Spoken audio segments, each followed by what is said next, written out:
अस्सलाम वालेकुम व्यूअर्स, मैं असद रहमान एक नए टॉपिक के साथ आज फिर आपसे मुखातब हूँ। आज रॉन्ग बिहेवियर या अनएथिकल बिहेवियर वाइल ट्रैवलिंग के बारे में हम बात करेंगे। यानी गलत और गैर अखलाकी रवैया ट्रैवल के दौरान क्या होता है हमारे दीगर लोगों का, उस पर आज हम बात करेंगे। तो सबसे पहले गलत रवैये में ये होता है कि हम अक्सर अपने डॉक्यूमेंट्स भूल जाते हैं। यानी जब भी ट्रैवल करते हैं, अगर हम ड्राइवर की हैसियत से बिलखसूस जा रहे हैं तो हमारा ड्राइविंग लाइसेंस हमारे घर रह जाता है, गाड़ी की रजिस्ट्रेशन बुक घर रह जाती है, या मुतलका जितने भी डॉक्यूमेंट्स हैं जो वक्त ज़रूरत हमें रास्ते में चेक करवाने पड़ सकते हैं, हमारे पास होने चाहिए, वो अक्सर हम भूल जाते हैं और कुछ लोगों में ये आदत आम पाई जाती है। तो ऐसा नहीं होना चाहिए। नंबर 1 पे ये गलती थी। नंबर 2 पे जो चीज़ मैं मेंशन करना चाहता हूँ वो ये है कि हम ट्रैवल के दौरान जहाँ दिल करता है गाड़ी रोक लेते हैं, जबकि हकीकत यह है कि हर जगह आपको पार्किंग की इजाज़त नहीं होती और रोड के किनारे अमूमी तौर पे इमरजेंसी की सूरत में ही गाड़ी को रोका जा सकता है। इमरजेंसी की सूरत ये हो सकती है कि यानी अगर आपकी दुरुस्त नहीं है तबीयत तो आप रास्ते में रुक सकते हैं। आपने मोबाइल फ़ोन सुनना तो गाड़ी खड़ी करके मोबाइल फ़ोन सुनेंगे और इस तरह की बातें। लेकिन हर जगह बिला वजह आप नहीं खड़े हो सकते। याद रखें, जो येलो लाइन होती है रोड के किनारे हाईवेज एंड मोटरवेज पे, इसको नो पार्किंग लाइन भी कहा जाता है। यानी इसके साथ आपने बिला वजह नहीं खड़े होना होता। तो जब भी आपको अशद जरूरत होगी तभी आप वहां पे गाड़ी पार्क कर सकते हैं, यानी हार्ड शोल्डर के ऊपर। इसके बाद तीसरे नंबर पर जो चीज आती है, गाड़ी का फ्यूल खत्म हो जाना। गाड़ी का फ्यूल खत्म हो जाता है तब जब हम घर से निकलते हुए गाड़ी का फ्यूल चेक नहीं करते हैं। और कुछ पुरानी गाड़ियों में फ्यूल गेज ही दुरुस्त नहीं होती।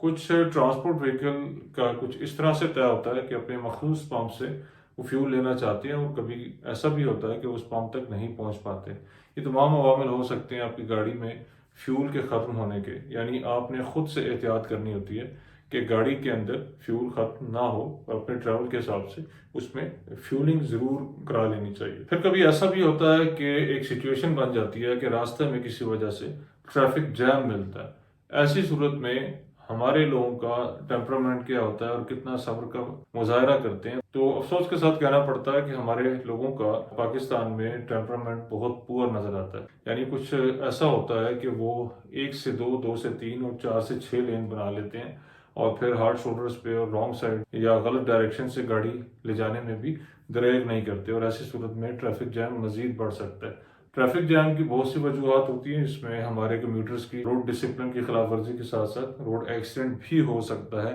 कोई जेन्युइन रीजन भी हो सकती है जिससे निकलना जरूरी होता है। तो इमरजेंसी सर्विसेज जो है, हमारी रेस्क्यू सर्विसेज, एम्बुलेंस और इस तरह पुलिस के अदारे और दीगर रोड डिसिप्लिन के अदारे हैं, वो अपनी कार्रवाई अमल में दुरुस्त तरीके से तब तक नहीं ला सकते जब तक उनको फ्री एक्सेस नहीं मिलता। तो अगर हम रोड ब्लॉक करके खड़े हो जाएंगे तो ना सिर्फ हमारे लिए दिक्कत होगी बल्कि जो रेस्क्यू सर्विसेज हैं यानी इमरजेंसी सर्विसेज के काम करने में भी दुश्वारी पेश आएगी। तो हमें हरगिज रोड डिसिप्लिन की खिलाफ वर्जी नहीं करनी चाहिए। और अभी जो आखिरी 3 बातें मैं करूंगा इनका ताल्लुक ज़्यादा हमारे समझ बूझ और अखलाक के साथ है। इसमें नंबर 1 पे हमारी चलती गाड़ी से कूड़ा फेंकने की जो आदत है, या रोड के किनारे गाड़ी जब खड़ी करते हैं तो हम कूड़ा फेंकते हैं, या किसी जगह हम खाने के लिए बैठते हैं तो कूड़ा वहाँ छोड़ जाते हैं। ये आदत ट्रैवल के दौरान भी देखने को मिलती है। आप वहाँ से गुजर जाते हैं लेकिन आपका फेंका हुआ कूड़ा वहाँ शायद बरसों पड़ा रहता है और माहौल को आलूदा और ख़राब करता है। ये मुल्क हमारा है, ये तमाम माहौल हमारा है, हम इंसान हैं और इंसानियत के लिए बने हैं। अगर हम दुनिया के लिए मुफीद साबित नहीं होंगे तो फिर कौन होगा। तो ये जो हमारी आदत होती है स्पेशली चलती गाड़ी से कूड़ा फेंकने की, ये ना सिर्फ अपने लिए एक बदअखलाकी के ज़मरे में आती है बल्कि देखने वाली आंख को भी बहुत बुरा महसूस होता है।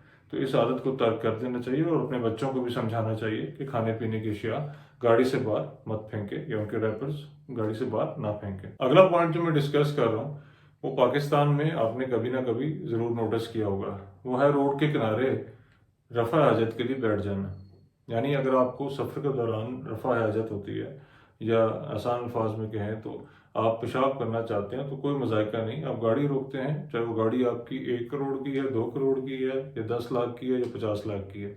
आप उससे उतरते हैं और साइड पे आप रफ़ा हाजत के लिए बैठ जाते हैं और वहीं पे आप यूरिन पास कर देते हैं। ये इंतहाई बदअखलाकी में भी आता है और मैं समझता हूँ कि गुनाह के ज़मरे में भी आता है, क्योंकि ये वो काम है जिसके लिए आपको एक प्रोटोकॉल को फॉलो करना चाहिए जो हमें दीन से भी मालूम होता है। यानी बैतुल खला का इंतखाब किया जाता है, टॉयलेट का इंतखाब किया जाता है, या कम अज़ कम मुनासिब पर्दादारी का इंतखाब या इंतज़ाम किया जाता है। लेकिन हम लोग शायद बिलखसूस जो मर्द हजरात हैं ان کی اگر میں بات کروں تو وہ ان میں ایک واضح اکثریت ہے جو اس پہ دھیان نہیں دیتی اور اس کو معیوب نہیں سمجھتی۔ میں سمجھتا ہوں کہ اس سچویشن سے ہمیں بہرحال اب نکل آنا چاہیے، کیونکہ یہ اخلاقی طور پر بھی درست نہیں کسی بھی مذہب یا معاشرے میں، اور اسلام تو بالکل بھی اس کی اجازت نہیں دیتا ہے۔ تو لہٰذا جگہ جگہ ہمارا بیٹھ جانا درست نہیں ہے۔ اور اگر ہم بات ہائی ویز اینڈ موٹر ویز کی کریں یا روڈ کنارے کریں تو تمام پیٹرول پمپس پہ بہترین واش رومز موجود ہوتے ہیں۔ اگر آپ موٹر ویز پہ سفر کریں تو سروس ایریاز ہوتے ہیں جہاں پہ آپ کو گرم اور ٹھنڈا پانی دستیاب ہوتا ہے، اور باقاعدہ آپ وہاں پہ صفائی کے ساتھ اور طہارت کے ساتھ رفع حاجت کر سکتے ہیں۔ اس کے بعد ہم لاسٹ جو پوائنٹ شیئر کریں گے وہ ہے نماز کے بارے میں۔ اس میں کوئی دو رائے نہیں کہ نماز فرض اولین ہے، آپ نے نماز پڑھنی ہوتی ہے، لیکن کئی دفعہ ایسا بھی دیکھا گیا ہے کہ اسی روڈ کے کنارے جس کا میں ابھی ذکر کر رہا تھا لوگ نماز پڑھنے لگ جاتے ہیں اوپن میں۔ ایک تو جگہ کے بارے میں جس طرح میں نے ابھی ذکر کیا، یہ کوئی گارنٹی نہیں ہوتی کہ جگہ کتنی پاک ہے، کیونکہ نماز کی شرائط میں جگہ کا پاک ہونا بھی ضروری ہے۔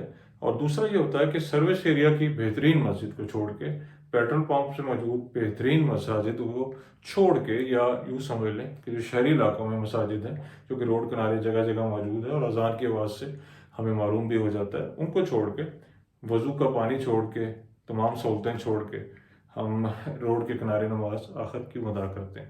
صرف اس کا جگہ کا پاک ہونے کا مسئلہ نہیں، بلکہ روڈ کے کنارے پہ ٹریفک کی وجہ سے ایک مسلسل رسک بھی رہتا ہے، اور آپ جانتے ہیں کہ روڈز جو ہیں وہ 24 گھنٹے دستیاب ہوتی ہیں عوام کے لیے، اور گاڑیوں کی ٹریفک جو ہے وہ جاری و ساری رہتی ہے۔ تو لہٰذا ایسی صورت میں سمجھتا ہوں ہمیں جلد بازی یا سستی دونوں نہیں کرنی چاہیے، اور ہمیں باقاعدہ نماز کو ایک فرض اولین سمجھتے ہوئے کوشش کرنی چاہیے کہ قریبی کسی مسجد میں جا کے باجماعت ادا کریں۔ امید ہے آج کا ولاگ بھی آپ کو پسند آیا ہوگا۔ میں نے پوری کوشش کی ہے کہ سفر کے دوران کی جانے والی کچھ مسٹیکس کو آپ تک پہنچاؤں۔ نیکسٹ ایپیسوڈ میں کسی نئے موضوع کے ساتھ میں آپ کا میزبان پھر سے حاضر ہوں گا۔ تب تک کے لیے اجازت۔ السلام علیکم۔